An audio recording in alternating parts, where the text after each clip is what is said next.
Hello students, welcome to academic success point. आज हम discuss करेंगे BEd first year, BEd second year और MEd के लिए most important question distance education या ओपन एजुकेशन। पिछले कुछ समय से हमारे सामने एक शब्द संसार में बहुत अधिक लोकप्रिय होता जा रहा है, जिसे हम डिस्टेंस एजुकेशन के नाम से जानते हैं, जिसने इस शब्द ने ट्रेडिशनल एजुकेशन के सामने एक चुनौती उत्पन्न कर दी है और परंपरागत शिक्षा को आधुनिक शिक्षा के सामने अपने भविष्य को सुरक्षित करने में अनेक प्रकार की कठिनाइयां उत्पन्न हो रही हैं। जो व्यक्ति किसी कारण से शिक्षा प्राप्त करने से वंचित रह जाता है या नियमित विद्यार्थी के रूप में शिक्षा प्राप्त करके अपने भविष्य का निर्माण नहीं कर पाता, उन व्यक्तियों के लिए संसार के सभी देशों में डिस्टेंस एजुकेशन को स्टार्ट किया गया है। डिस्टेंस एजुकेशन का जो इतिहास है वह बहुत अधिक प्राचीन है। 1800 में यूएसए के अंदर शिकागो विश्वविद्यालय में डिस्टेंस एजुकेशन की स्थापना की गई थी। आइजैक पिटमैन को इस व्यवस्था का जनक या संस्थापक भी माना जाता है, जिन्होंने 1840 ईस्वी में डिस्टेंस एजुकेशन को बढ़ाने के लिए प्रयास किया। इसके साथ साथ जब परंपरागत शिक्षा के सामने चुनौती उत्पन्न हो रही है, या हम कह सकते हैं कि परंपरागत शिक्षा से रोजगारों की व्यवस्था नहीं हो पा रही है, तो उसकी जगह विकल्प देना था और इस दिशा में अनेक प्रकार के प्रयास किए गए और इन प्रयासों में अनेक विदेशी व्यक्तियों ने भी प्रयास किया और 1890 के दशक में विलियम रेनी नामक एक व्यक्ति ने ये प्रयास डिस्टेंस एजुकेशन लोगों के सामने लेकर आई। लेकिन जो उस वक्त के शिक्षित समुदाय था, उस शिक्षित समुदाय ने इस एजुकेशन के स्वरूप का मजाक भी उड़ाया। लेकिन आज यह एजुकेशन संसार के विकसित विकासशील समाजवादी सभी देशों में एक ऐसे केंद्र बिंदु के रूप में कार्य कर रही है, जिसने शिक्षा में परिवर्तन करते हुए लोगों को शिक्षा के अवसर प्रदान किए हैं। भारत के संदर्भ में यदि हम बात करें तो स्वतंत्रता प्राप्ति के बाद सरकार द्वारा शिक्षा की व्यवस्था में सुधार के लिए अनेक प्रयास किए गए और उन्हीं प्रयासों के परिणाम स्वरूप 1962 में दिल्ली विश्वविद्यालय में प्रथम दूरवर्ती शिक्षा को स्टार्ट किया। 1968 में पंजाब विश्वविद्यालय और राजस्थान विश्वविद्यालय ने इस दिशा में अपना सहयोग दिया और इसी कड़ी में 1969 में मेरठ विश्वविद्यालय में चौधरी चरण सिंह विश्वविद्यालय मेरठ में यह प्रयास हुए।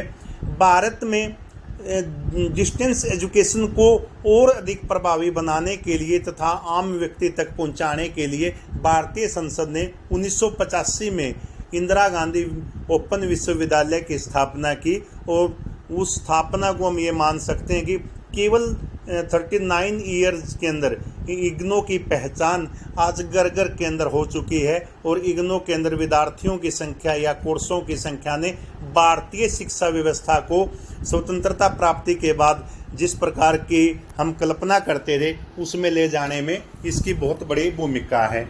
अब हम डिस्कस करेंगे डिस्टेंस एजुकेशन है क्या। सामान्य शब्दों में एक ऐसी व्यवस्था जिसमें शिक्षक और विद्यार्थी आमने सामने न होकर एक दूसरे से दूरी बनाकर शिक्षा प्राप्त करते हैं। यह मौखिक रूप से न होकर संचार के अन्य साधनों के द्वारा दी जाती है। इसके बाद डिस्कस करते हैं ओपन एजुकेशन। ओपन एजुकेशन को हम डिस्टेंस एजुकेशन का ही दूसरा रूप मान सकते हैं, अर्थात उसका दूसरा पार्ट मान सकते हैं। मुक्त शिक्षा और वर्तमान समय में तो जब एजुकेशन के अंदर अनेक प्रकार के निजी विश्वविद्यालय भी आ गए हैं। ऑन डिमांड एजुकेशन, यानी कि जब जिस व्यक्ति को जिस डिग्री की ज़रूरत है वो किसी भी विश्वविद्यालय से किसी भी बोर्ड से मांग कर सकता है और ऑन डिमांड एजुकेशन उसको उसके भविष्य का निर्माण करने के लिए उन विश्वविद्यालयों या बोर्डों द्वारा प्रदान कर दी जाती है। अब हम डिस्कस करेंगे डिस्टेंस एजुकेशन या ओपन एजुकेशन की features, importance, nature, objective, need, क्यों इसकी आवश्यकता महसूस हुई, कोई भी डिस्टेंस एजुकेशन या ओपन एजुकेशन से रिलेटेड यदि कुछ भी पूछा जाता फाइनल एग्जाम में, तो सभी बच्चों ने केवल इन्हीं पॉइंटों को लिखना होगा, मीनिंग के साथ आप ये लिख सकते हैं। अब हम डिस्कस करते हैं। सबसे पहला पॉइंट है शिक्षक छात्र विभेद, यानी कि इस एजुकेशन के अंदर शिक्षक और छात्रों का जो समूह है वो आमने सामने नहीं होता, अर्थात गुरु और शिष्य की जो एक शिक्षा कक्षा के अंदर होती है, यह शिक्षा उसके विपरीत होती है। इसीलिए इसको शिक्षक छात्र के मध्य विभेद की शिक्षा का नाम भी दिया जा सकता है। दूसरा है कार्यक्रम विभेद की संरचना। इसकी जो तैयारी करने का तरीका है यह शिक्षा दी जाती है। इसमें कार्यक्रमों का निर्माण किया जाता है, एक शेड्यूल तैयार करके छात्रों को दिया जाता है और उस शेड्यूल के बेस के ऊपर इस शिक्षा के लक्ष्यों की प्राप्ति की जाती है। शैक्षणिक टेक्नोलॉजी का प्रयोग। एजुकेशन की यह व्यवस्था अपना विकास करने के लिए और हर घर या हर छात्र के द्वार पर जाने के लिए, जिस तरह सरकार के अनेक कार्यक्रम है लोगों को सरकारी सुविधाएं घर तक पहुंचाने की है, ठीक उसी प्रकार से, क्योंकि शिक्षा से समाज का, शिक्षा से छात्रों का, शिक्षा से राष्ट्र का विकास होता है और छात्र का भविष्य का निर्माण होता है। इसीलिए टेक्नोलॉजी के माध्यम से शिक्षा प्रदान की जाती है। औपचारिक शिक्षा के लक्ष्यों को प्राप्त करने में यह मदद करती है। प्रौढ़ शिक्षा में तेजी। वर्तमान समय में शिक्षा का स्तर बढ़ता जा रहा है, लेकिन स्वतंत्रता प्राप्ति के बाद भारत में शिक्षित व्यक्तियों की बहुत अधिक कमी थी।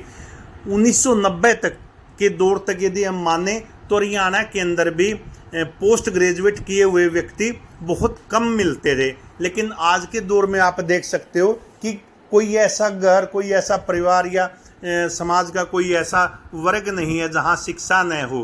घर के अंदर यदि 5 सदस्य हैं तो 5 के 5 सदस्य वर्तमान टाइम में वेल क्वालिफाइड एजुकेशन प्राप्त किए हुए हैं। तो प्रौढ़ शिक्षा की जो व्यवस्था थी, अब लगभग हम ये मान सकते हैं कि वो समाप्ति की ओर है। इसके बाद नेक्स्ट पॉइंट है शैक्षिक मांगों को पूरा करना। शिक्षा की जो मांग है, शिक्षा की जो आवश्यकता है, वो सरकारी स्कूल, सरकारी विश्वविद्यालय पूरा करने में असक्षम है और सभी व्यक्ति पढ़ने में भी नियमित पढ़ाई में असक्षम है। तो ऐसी अवस्था में शैक्षणिक अवधारणा को प्रत्येक व्यक्ति के लिए उपलब्ध करवाने के लिए डिस्टेंस एजुकेशन को सरकार ने माध्यम बनाया है और उसके माध्यम से शिक्षा के लक्ष्यों को प्राप्त करती है। नेक्स्ट, कौशल बढ़ाने के लिए परंपरागत शिक्षा क्या करती है? परंपरागत शिक्षा कौशल या व्यक्तित्व में विकास नहीं कर पाती, लेकिन आधुनिक समय में किस प्रकार की शिक्षा की आवश्यकता है? आधुनिक समय में कौशल पर आधारित, जो व्यक्ति के टैलेंट को, हस्तलिप कार्य को जो प्रोत्साहित कर सके, व्यक्ति एजुकेशन की प्राप्ति के बाद रोजगार का अपना प्रबंध कर सके, ऐसी शिक्षा चाहता है। और डिस्टेंस एजुकेशन व्यक्ति को कौशल बढ़ाने के लिए ऐसी ही शिक्षा उपलब्ध कराती है। शैक्षणिक अवसरों की समानता। कोई भी व्यक्ति किसी भी कारण से, पारिवारिक पोजीशन के कारण, आर्थिक रूप से असक्षम होने के कारण, या समय न होने के कारण, या समय से पहले नौकरी पर लग जाने के कारण शिक्षा प्राप्त नहीं कर पाता, तो यह एजुकेशन का सिस्टम उस व्यक्ति को शिक्षा के अवसर प्रदान करके सभी को शैक्षणिक विकास करने के लिए अवसर प्रदान करता है।